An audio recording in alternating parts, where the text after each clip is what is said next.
Drawing Your Own Path, Embracing Sacred Originality, featuring Ross Ellenhorn. In this enlightening episode, join us for a profound conversation with sociologist and psychotherapist Ross Ellenhorn, author of Purple Crayons, The Art of Drawing a Life. Ellenhorn delves into the concept of sacred originality, exploring how embracing one's unique inner life and creativity can be a transformative force in recovery. Drawing inspiration from the classic children's book, Harold and the Purple Crayon, he discusses the importance of playfulness, imagination, and self-determination in overcoming life's challenges.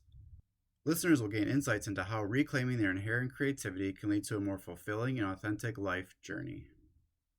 In this episode, we are joined by Dr. Ellenhorn, who is a pioneer and leader in the development and promotion of community integration services, types of care that serve and empower individuals diagnosed with psychiatric and/or addiction issues while they remain in their own communities and outside institutional settings.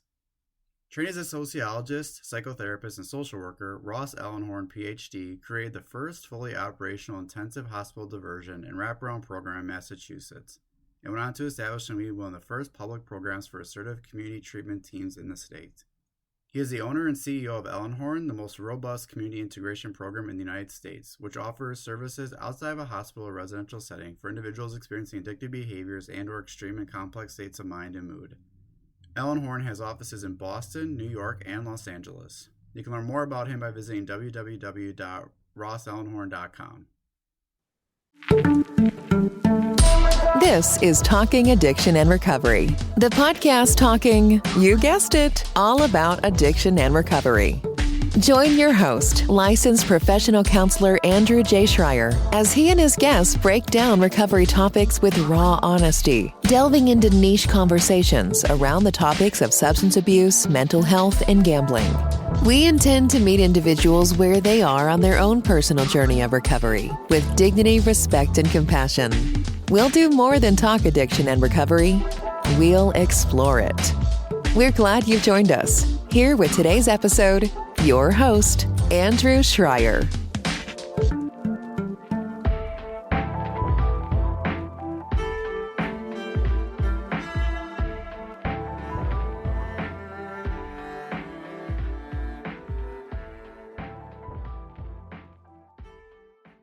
Thanks for joining Ross Ellenhorn and coming to Talking Addiction and Recovery podcast. Thank you. It's good to be here. Yeah, can you give the listeners a little bit about your background? Sure. I'm actually trained. My PhD is in sociology, but I'm also trained as a psychotherapist, and I have a pretty large program and company that has offices in LA, New York, and Boston that really takes this strange view on mental health and recovery. And that view is that we're social beings, and that purpose and meaning and things are actually valuable elements in everybody's life. And so these are these models that are really about how to treat people in a way that gets them back to work and school and back to their social role as quick as possible. Because we really think that that all change is related to where a person is as far as their sense of who they are in the world. And so most programs kind of say you can have that after you get well. And that's kind of like saying you can have the medicine after you get well.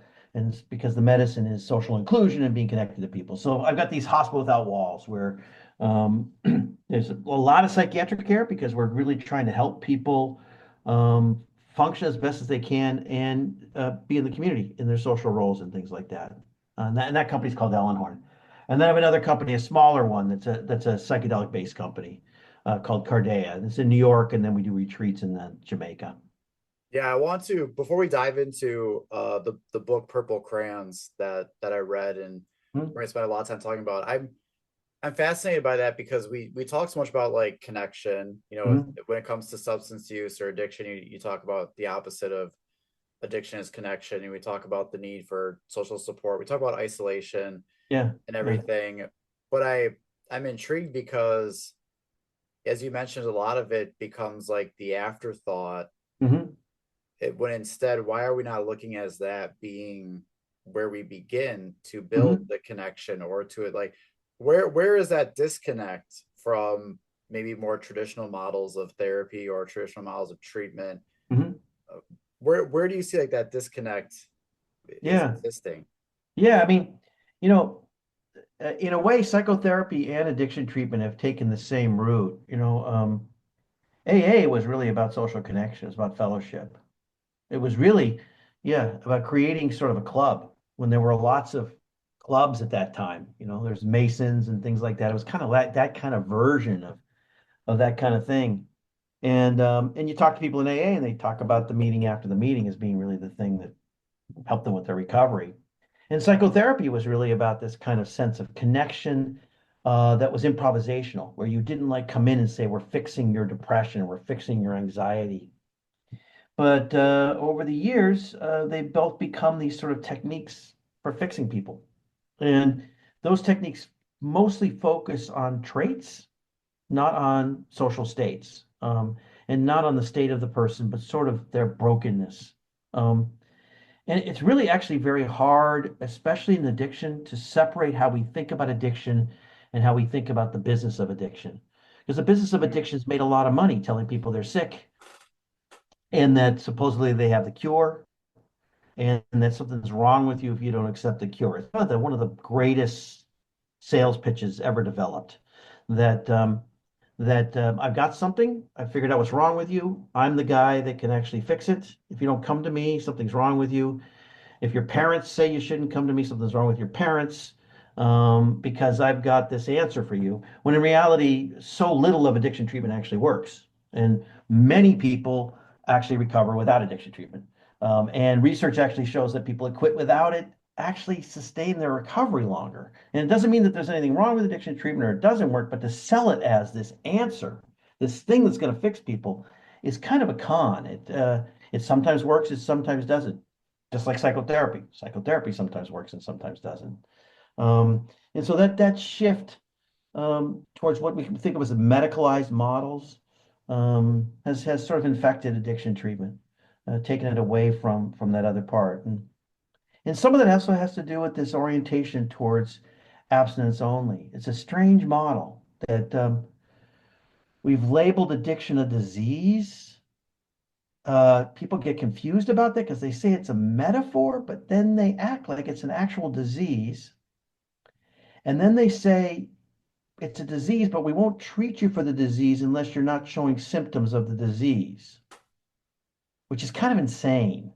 Yeah, I had someone in what? I had someone who did like mental health counseling who always said like we would also discharge people upon confirmation of their diagnosis. Yeah, that's great. Yeah. Like that was when you say things like that, it does get you to be like, whoa, like that totally can open your mind up to the idea of seeing it a whole lot different. How did you get into that whole seeing it from the connection part, like focusing so much on that we're social beings and really seeing that as part of like this is what we need to use versus more of the afterthought? How did you get so much into that type of work? Well, my like I said, my training's in sociology, so I have that orientation already. And so we're always working within mental health institutions. I've been doing that for 40 years. I've always had that eye for, well, why are we thinking about the social experience of people? And then community mental health in the United States, when you're in the right state, like Massachusetts, is really focused on the social experience. The stuff they did after deinstitutionalization was actually really smart. It was never funded well enough.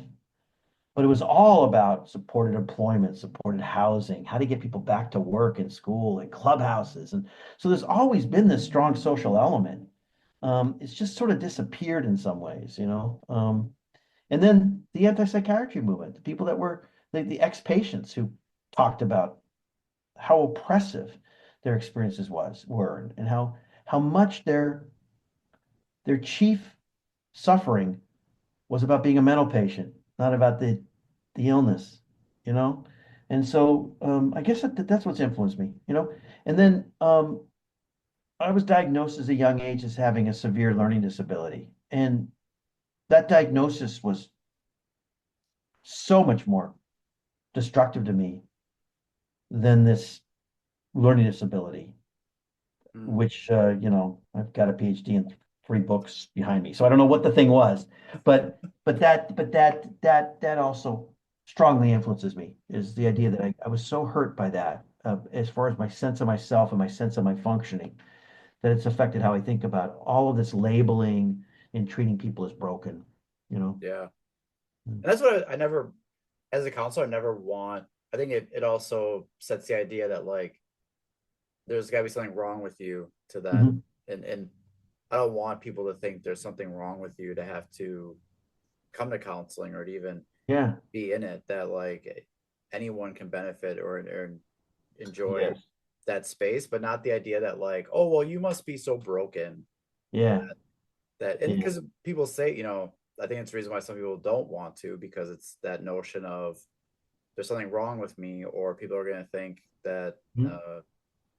oh, something must be terrible with them, that they need therapy, because we've created that image of Mhm.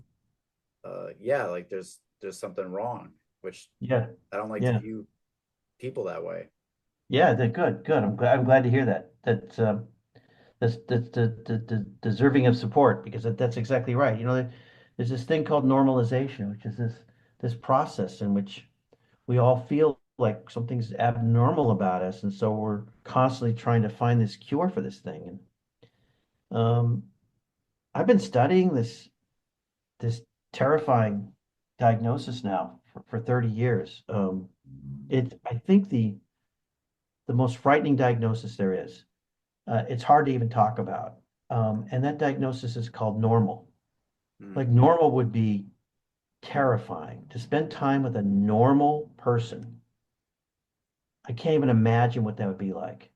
It would probably be kind of boring, but it would also be odd, be robotic, you know? Or a person who has normal attachments. What would that be like? I can't even think what it would be like. Or they have personality disorders, an ordered personality. What would it be like to spend time with an ordered personality? These are the worst. These are the worst mental illnesses possible. Um, and yet we've got all these people thinking I'm abnormal. I got to get to normal. I got to get to normal. When there is no thing. There is no thing to get to. It's a trap, you Yeah, know. yeah, But reflection and connection and self-reflection, they're really important things. And getting to a place of liveliness and authenticity, I think are really important things. And therapies are good at that. They are effective in that. How do I feel alive? How do I feel like I'm real in the world? yeah. One of my That favorite profession's good at helping people with. one of my favorite questions is, I always like to ask people like, what's it like to be you right now? Like Yeah. how is that, instead of Yeah. like thinking about a future spot or thinking about before, but whenever I ask it so often, because there's just times where you can tell the person is going through something, or they're just distressed, or Hmm. they just don't know. And I just want them to be able to try to connect with like, what is it like to be you in this moment, not Hmm. future thinking you, or even in the past, but like, what's it like to sit here with that, with what you just shared or what you just experienced? Because I sometimes I don't think in most cases, I don't think a lot of people get that chance to hear that from someone else, because they talk with another person, that person inserts their story, they insert like what they would do or what Hmm. they would think they would Hmm. do. But Hmm. part of me as a counselor wants to be able to be that space, to be like, hey, what's that like to be you right now, or what's it like to be you in that moment when you are faced with that, to give that kind of reflection, to connect with themselves while they're also with me connecting, because now they're in a Hmm. safe space with someone else who is helping them to even reflect to themselves. Yeah. Yeah. I mean, that's great. That's why people pay to see you on some level, is that they're not, maybe they think they're paying for you to use some technique you learned over the weekend at some training that supposedly fixes their disease, but to be recognized by a person who's not trying to get gratified by you, is a profound change agent. It's a profound thing. And you're being paid not to try to get gratified. You're being paid to put their interest above yours and to recognize in the way you're describing. I'm holding you in my head. I'm trying, you're not alone because you're here, because I'm listening. And I'm not listening for my own good, you Yeah. know, which is when you leave that office, that's what you're doing with your friends and family. There's a part of you that's always looking for gratification in those interactions, appropriately so.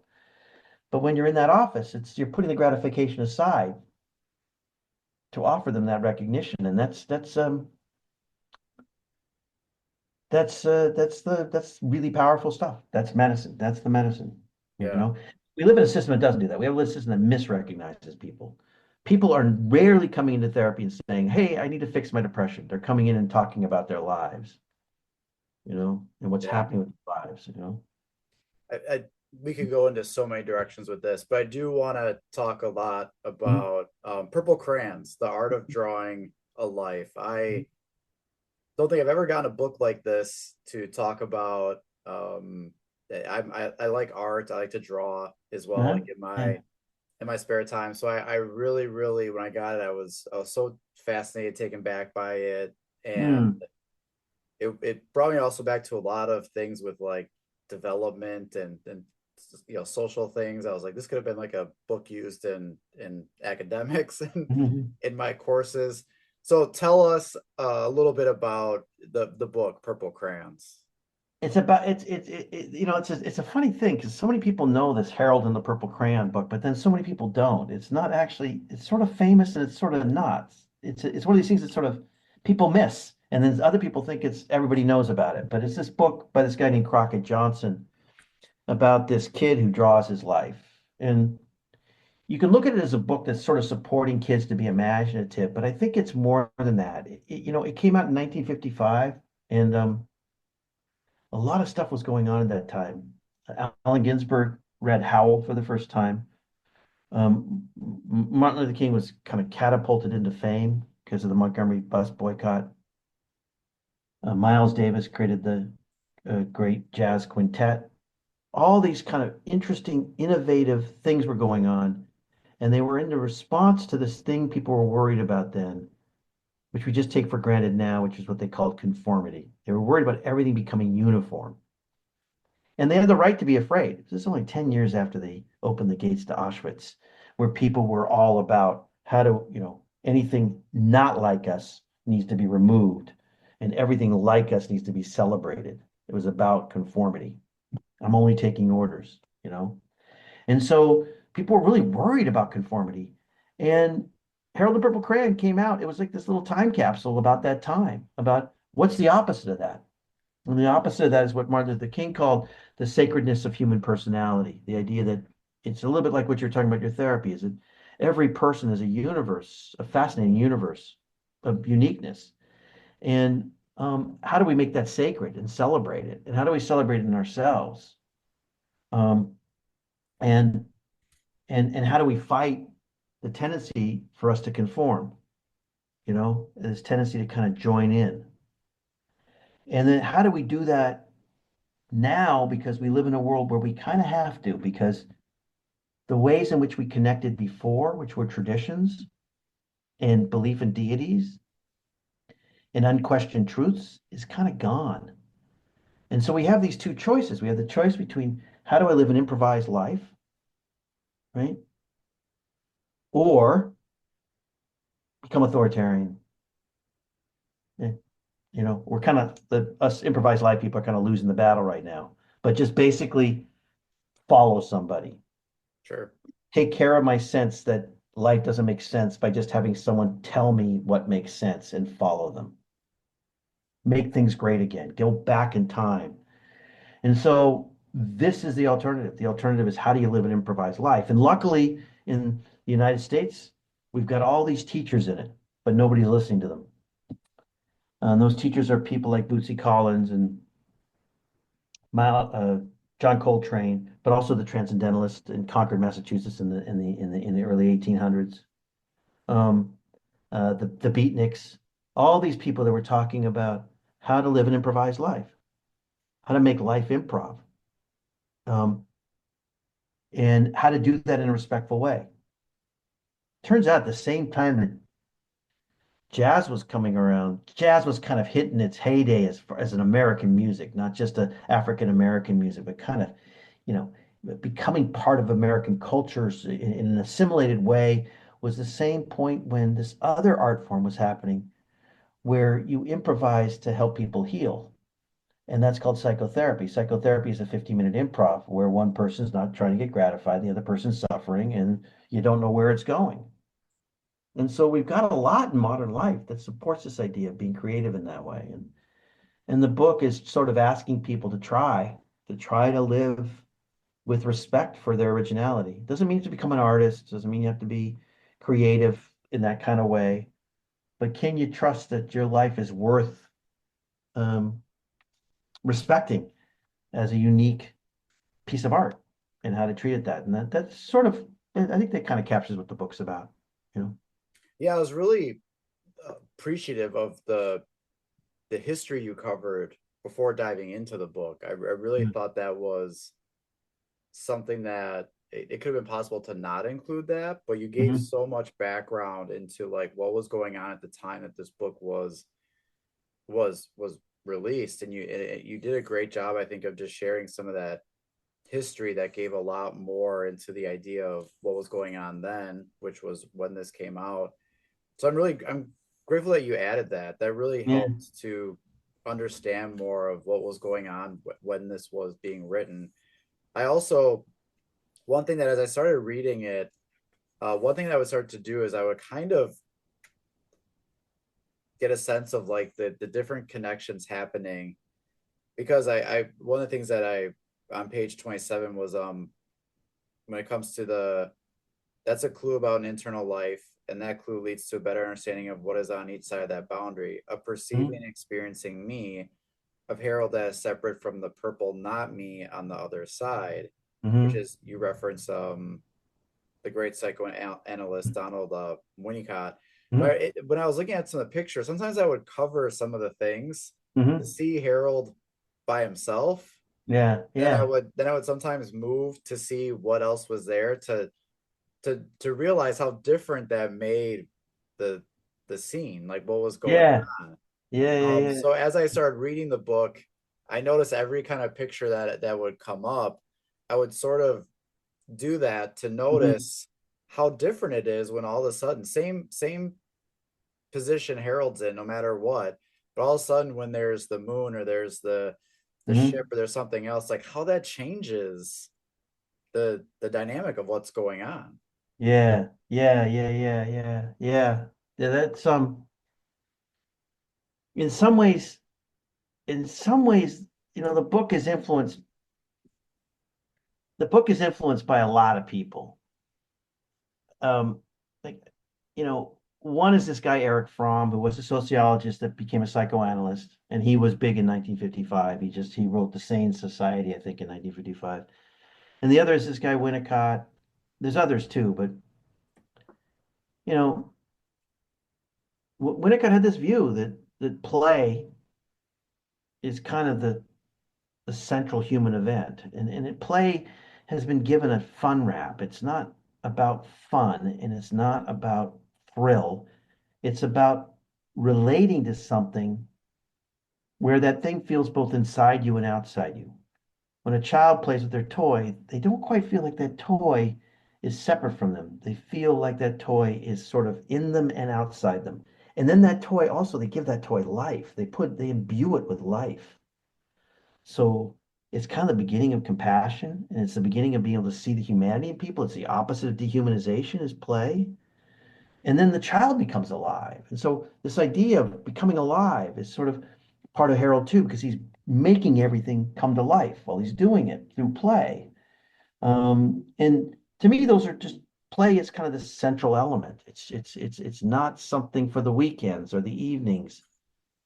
If you're feeling alive, it's because something's going on where you're being playful. I just know it. If you're feeling dead, something's going on that's stopping your play.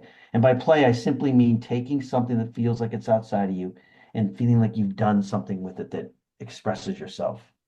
You know, it's a kind of preoccupation. And in some ways, that's what the book is about too, is like, how do we stay in that playful state? Um, Considering the world we live in, considering all the ways in which play is kind of squashed.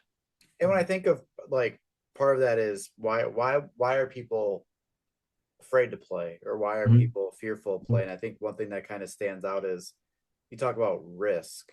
Like Mhm. you're also going to face something else that is upsetting. Nothing will happen for you that has any sense of life to it unless you take the risk to draw.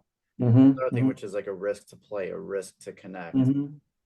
Yet when we look at kids playing, like we see that as like, oh, that's great, that's good. Like, Yeah. but Yeah. where does that become then play is scary, or drawing is too too afraid to do that?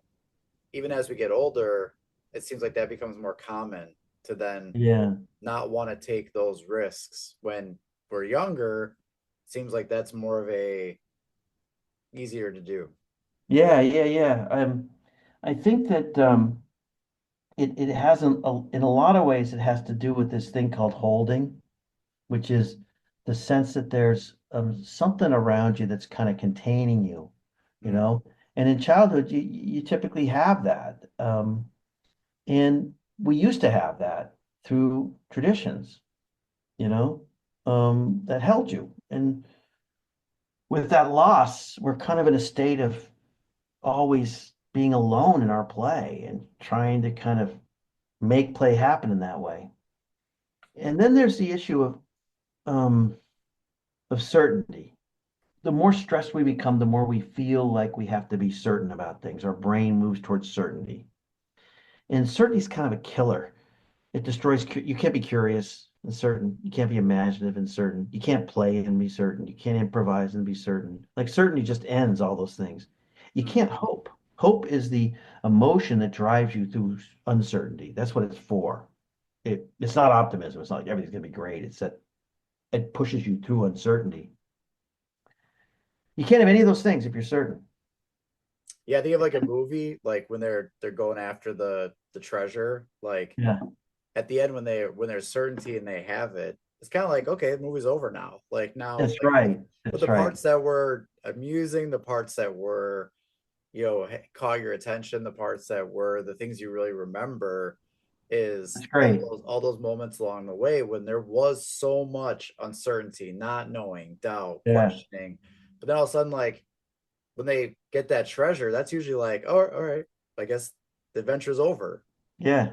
Yeah, exactly. That's a really good way to put it. And it it it yeah, that's a really great analogy. I like that a lot. And that's sort of the killer. And that in that orientation towards certainties just keeps growing and growing in our culture, you know. And this goes back to our discussion about treatment, because where treatment is going is towards the certain treatments, even though they aren't proven to be actually curative.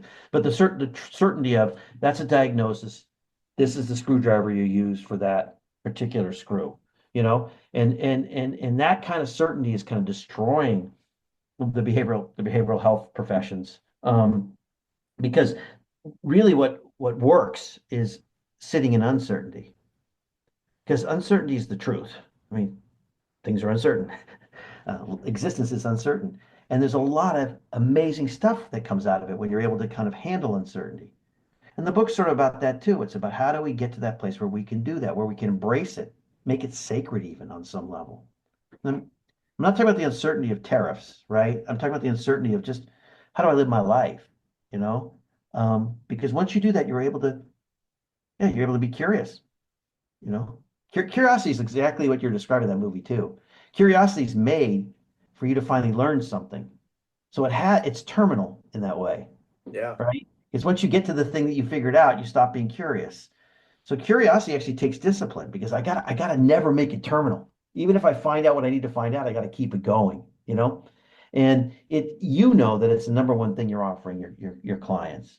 Your curiosity about them is the number one thing you're offering them, you And know? I think of the chapter 6 is on hoping, and it's when Yeah, he's yeah, in the water and then drawing the boat. But one of the things in there is, in other words, every line you draw with your crayon is an act of hope.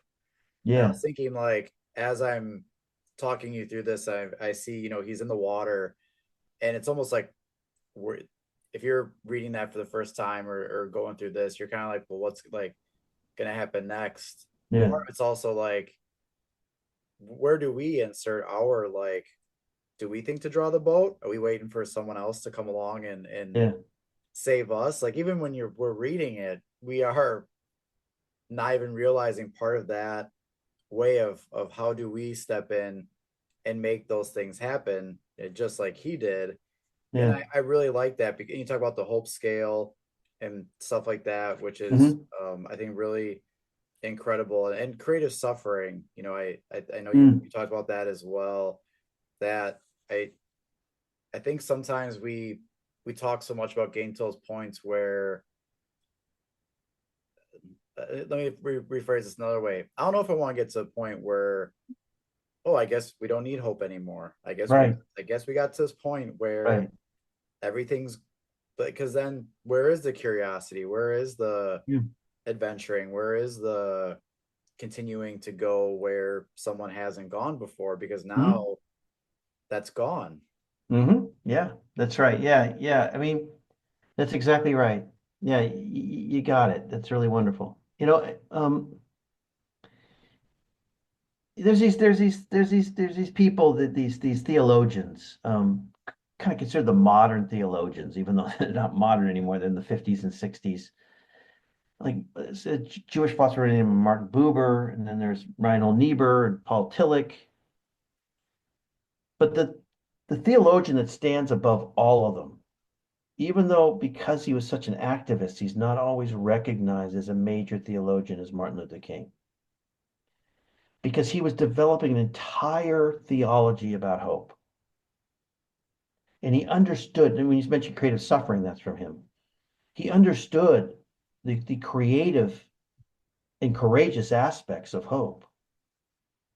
And he understood hope, again, not as optimism, but the thing that keeps you going when you don't know what the result will be, right? The thing that allows you to go for what you yearn for without knowing if you'll get it. That's hope. And he understood that so profoundly and understood it in a way that kept people motivated because of the way he talked about it, you know. And in some ways, that's the third thinker in the book, in a lot of ways. He was such a smart thinker on hope, on a lot of things, but on hope especially for me. One thing that really stood out too was when we talk about uncertainty is Mm, this gets later into the book, that and by now you know about where we tend to turn when we feel threatened, away from a creative approach to life and towards mm, something certain seeming. mm-hmm. So when we feel that, we go towards something that is more certain, but it's at the risk of losing creativity. Totally is. Like that Totally that's is. that's the cost That's exactly of it. right. Yeah. And to me, as someone that, I like drawing, I mentioned, I like writing, I like the creativity part. Is, to me, that's a scary world without creativity. Yeah. Yeah. It's a strange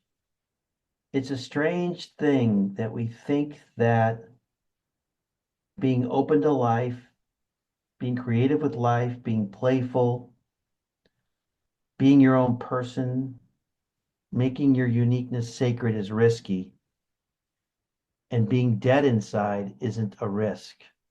It's a strange twist Yeah. that we aren't terrified of living an empty life. We're terrified of something bad that'll happen if we try to feel alive.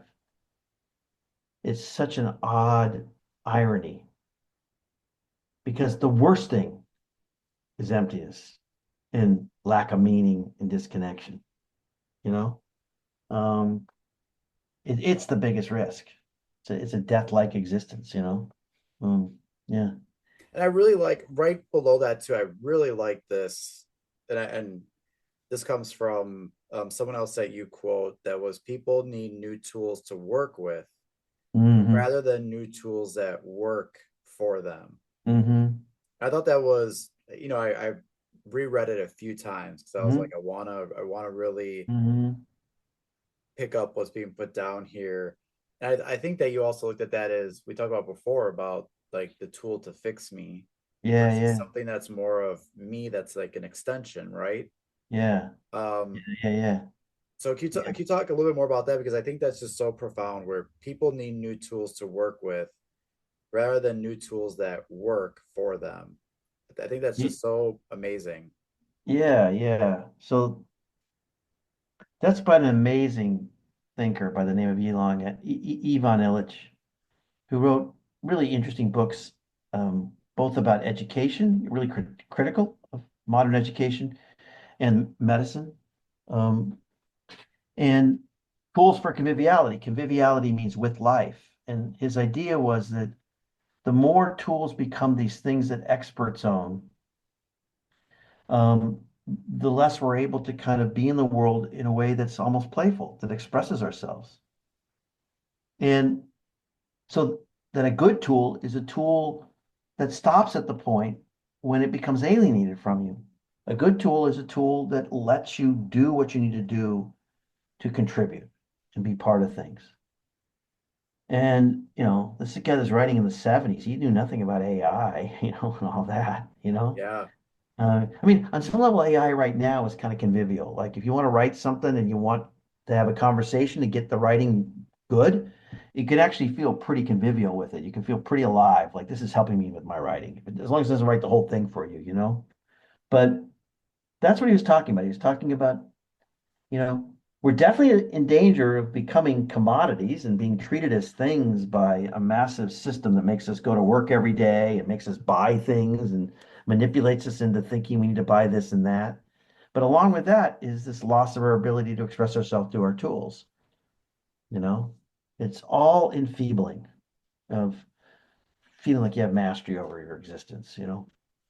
I really like that when I'm thinking of instead of thinking there's also like this tool that's going to be to fix, that part of it is the tools to be an extension of you to be able to Hmm. express yourself, to be creative, to be curious, to explore, to Yeah. play. And Yeah. that's to me where I'd rather see the tool in the hand that's going to be an extension of the person versus a tool thinking that this has to fix somebody.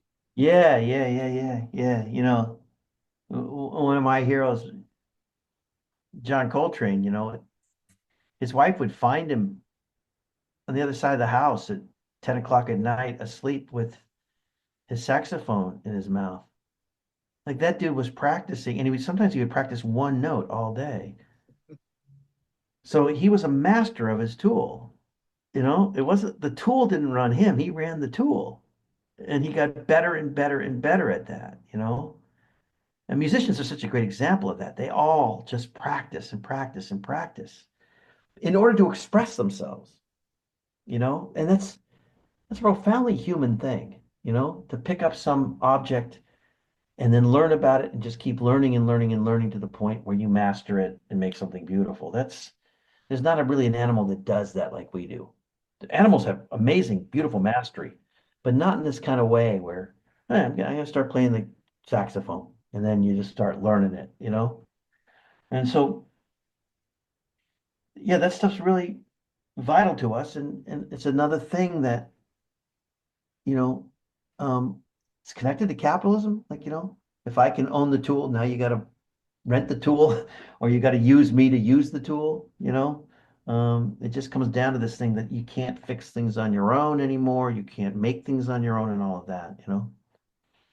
Yeah, Mm. that's I really like that. I know that's gonna be stuck in my head a lot Mm. when it comes to because we always talk about like what tools are we using or giving, and but part of it is that extension versus trying to fix. So Yeah. I really loved, like I said, I underlined it, but I definitely read it a couple times before moving Mm. on because I really wanted to sink in. I I wanna there's a part I really want to make sure gets Mhm. uh, attention and a voice Mhm. with what you talked about because we mentioned connecting and Mhm. chapter 11 is relating, Uh-huh. and this part of it right at the end really stuck with me is when we can't pull it together enough to hold the mind of another in our Mhm. own, we stop experiencing others as intentional, original, and imaginative creatures. We're then on the path toward dehumanization with all of its profoundly dangerous consequences. Mhm. that is so important Yeah. to think about, with that moment where how quickly it can turn into, we see someone, we see them and who they are, but then also you can see someone as not even human, in that Yeah. dehumanization. So I want to give that spot a needed, audience and attention with what we're doing Yeah. with talking about it. Can you mention a little bit more about Yeah, that sure. when it comes to the relating part in this? Yeah. Yeah. Yeah.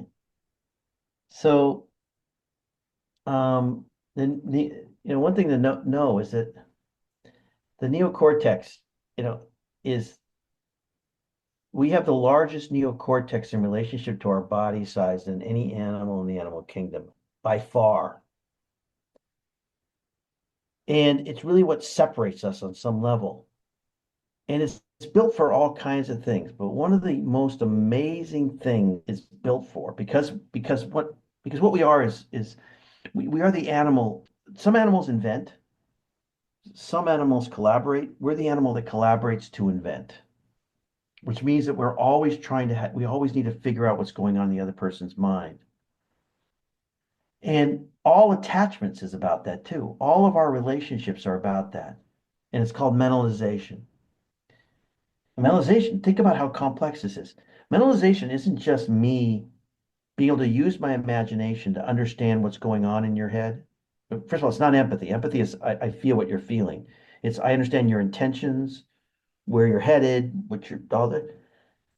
Deep mentalization is I'm able to mentalize what you're mentalizing about me. And once you're doing that, you're in a relationship with somebody. That is such complex stuff.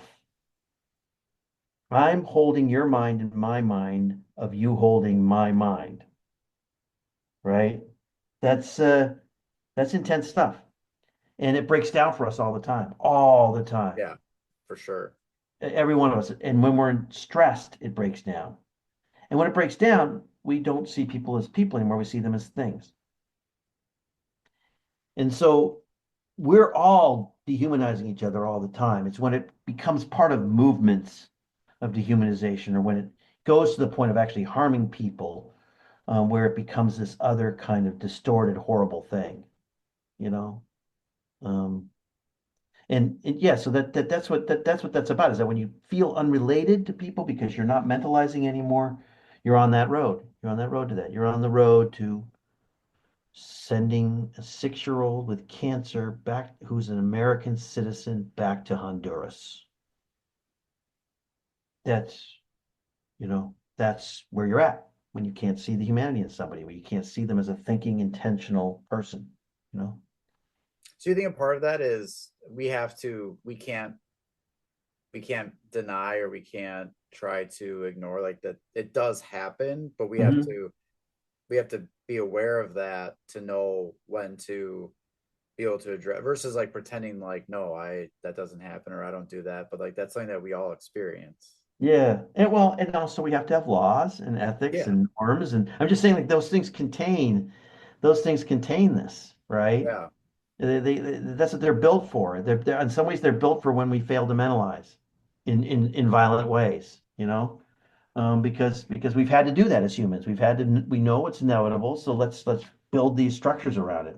Structures that are being torn down right now, by the way. I mean, that's a terrifying thing, is that the structures that kind of contain us and make us not act on our dehumanization are being removed. But that, yeah, that's what I think, what I mean by relating, like being in a relationship, being in a related state with somebody always means to be in a state where you're imagining what's in their head.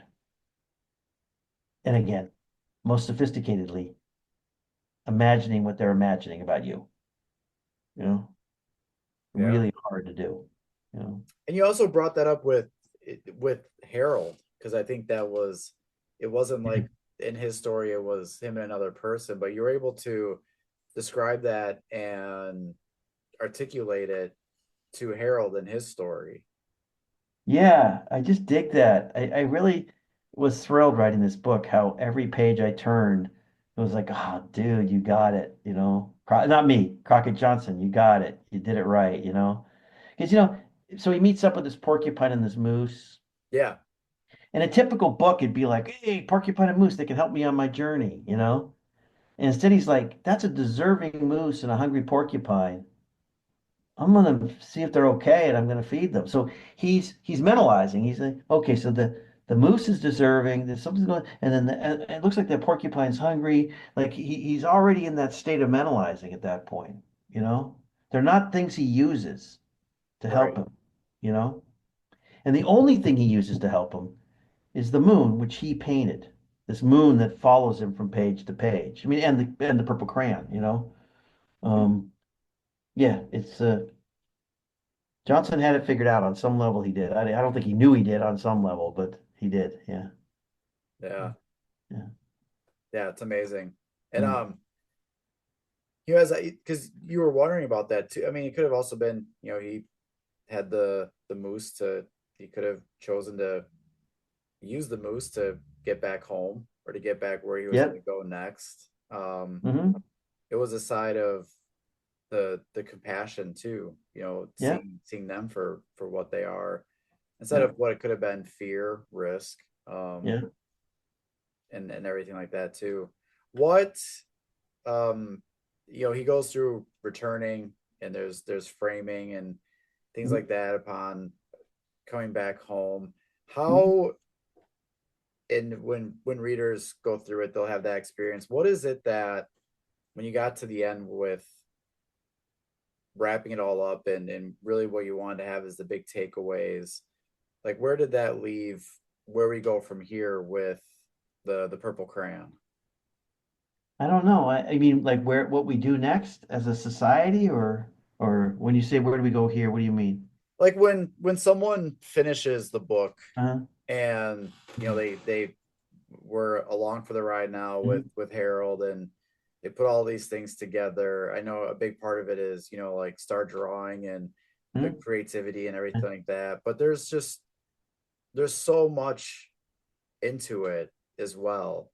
Yeah. There's so much that is buried inside this, with all the history part, the deep down inner things, all the pieces that you pulled into this. Right.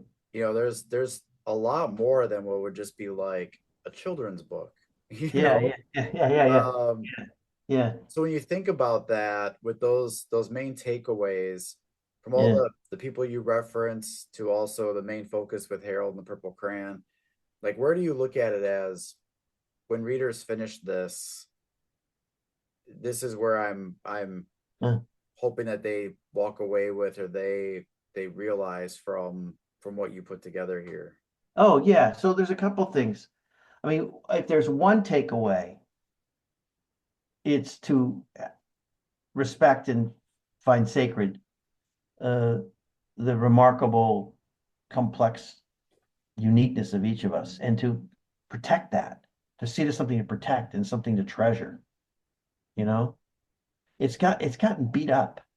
It's been beat up by the left because the left is so into this idea that there's rugged individualism is a bad thing. It's been beat up by the right. It's this idea that there's something sort of sacred in each of us in our personalities. I would hope people left appreciating that. But beyond that, I think when I write my books, I'm much more interested in getting people to reflect and do what they want with it than I am in prescribing where they should go with it. I think there's a little bit of a psychotherapist in me in that, which is I'm here to create the ground for contemplation. I'm not here to give you direction beyond that, you know. And it might be also I just don't know what the direction is. So on some level, it's a cop out because I haven't figured it out. But I do want people to kind of appreciate this. Yeah, I'm writing a new book on holding, on the process of how to hold another psychologically. And I think of it as, these Attenborough documentaries he does on nature, these gorgeous documentaries. Um, I think those documentaries are the best documentaries on persuading people about extinction. Because instead of talking about extinction, he's talking about how gorgeous these animals are, how amazing they are. If you if you describe an animal as going extinct, the thing the person thinks about is its extinction. Like I can't stand it when you go to a zoo now and it just tells you over and over again this animal's dying out. It's not helping you appreciate the animal itself. And why would I want to save it? The animal becomes a reference to extinction, you know? Instead of, oh my God, how could we lose this animal? It's gorgeous, it's amazing. I kind of want to get people to see that about themselves. Mhm. You know, I'd rather do that than write long treatises about the dangers of authoritarianism, which, you know, I do in the book on some level. I'd rather have people realize the danger to themselves of losing the treasure they've been given to be unique beings by persuading that is a treasure, that it is important, you know? And from there, they make decisions about their lives. I don't know how to guide people other than that, you know? And I think it goes back to, as well as you're giving insight into the Purple Crayon, which is not, this is what I'm going to give you to fix you. This isn't like that book that's Mhm. like Mhm. the, you know, you want to stop this, here's the answer. You want Mhm. to you want Mhm. to be all good, cured. Here's Yeah. what this Yeah. is. But you offer the Purple Crayon becomes an offer of an extension for everyone Mhm. for their life, not what's going to be used from you or anyone else to fix them or change Yeah. them. That's right. But that's what you're offering, is this is, and once again, one of the parts I love the most is that tool that they're now going to use Mhm. versus one that's going to be used to fix them or to think that they need to be changed. Like, but this Mhm. is for them to play, to explore, to create, to Yeah. be curious. It's their thing to lead them on that journey with Yeah. uncertainty and with hope, but also with moments of questioning and all that. Yes. Yeah. And that's the part that is going to be most memorable. Yeah, that's right. I mean, yeah, yeah. That you've got it figured out. You know, my book before this was called The 10 Reasons Not to Change. And publisher wouldn't let me call it this. I wanted to call it Don't Go Changing because it was sort of like um it was an anti-self-help self-help book. It was basically saying the advice is just not going to do it for you. It's not, that's not how change happens. It's not how it works, you know? And both these books reflect something, which is um when I was 12 and I got diagnosed, the people that diagnosed me, they were really trying to help. And they were experts and they were giving advice. And at that time, if you had this kind of disability, you'd go to a separate school from your friends. You'd go to kind of a special ed school. And that was their advice. My parents resisted it. But I was about to get kind of segregated away from my friends. So I have a strong suspicion about anybody that's telling me how to live my life. And I'm not going to do it to other people because I just don't believe. I believe that we can contemplate ideas and that there's brilliant ideas out there about these things. But advice and direction, I'm suspicious of. I always am, you know. Um, yeah, it's usually a con, you know, and it's usually someone looking for power. You know, I've got the answer and that kind of thing, you know. Well, I really appreciate a chance to read Purple Crayons. I Yeah. know you've got the other books you've written. You've got one that's coming out as well. I really enjoyed everything from the history parts of it to such a deep dive into everything with like the connection and self and exploration, risk, Mm. safety, certainty, uncertain. I mean, it was really a great thing to read and really digest. You know, I thought I was gonna like go through it fast, like okay, it's like a children's book, so I'm just gonna kind of like make my way through it. But it was so much more to dive into, and I really appreciate everything that you put into the Purple Crayons, the Art of Drawing a Life. So thanks for providing it, and we'll make sure audiences can find out where to get it, learn more about the work that you do. But this was really a pleasure to have you on and talk about it. Yeah, it was really great to do. And I appreciate, you know, it's clear the kind of therapist you are. I mean, I appreciate the fact that you spent so much time walking through the book with me. It's such an honor to have someone pay attention and give recognition in that way. I appreciate it. I really do. That's Thank why you. I've mentioned this on a couple of other episodes, but it's one of the Yeah. reasons why I make it a requirement for me to read it Yeah. first so that I can really get into it, understand it. And I think it leads for much a better conversation versus if I've never read it and I'm Yeah. just asking you like basic things. I Yeah. truly enjoy reading it, which is it also means, you take a risk when you send the book and hope Mhm. that I'm going to be able to follow up on that. But part of it is because I put in that time to Yeah. want to read it, digest it, and then talking about it becomes such a great conversation that we can have about and dive more into it. So I appreciate you being willing to do that as well. Yeah. Thank you. Thank you. Yeah. Thank you very much. Yeah. Yeah. So we'll Yeah. have links for everyone and they can Mhm. learn more about you, find out about more of the work that you do and all the other published works that you have. Mhm. But, Ross, it was a real pleasure having you on to talk about Purple Crayons. It was a pleasure to do. Thank you very much. You've been listening to Talking Addiction and Recovery with Andrew J. Schreier. We're so glad you've joined us and invite you to connect further with the show and these topics at www.andrewjschreier.com. That's Andrew J. SCHREIER.com. You can also email us directly at talkingaddictionandrecovery@gmail.com and connect on social media, Instagram at Talking Addiction and Recovery, Facebook Talking Addiction and Recovery Podcast, and Twitter at TalkAR_podcast. To stay connected and never miss an episode, be sure to like, rate, and subscribe. Until next time, friends, let's keep talking addiction and recovery.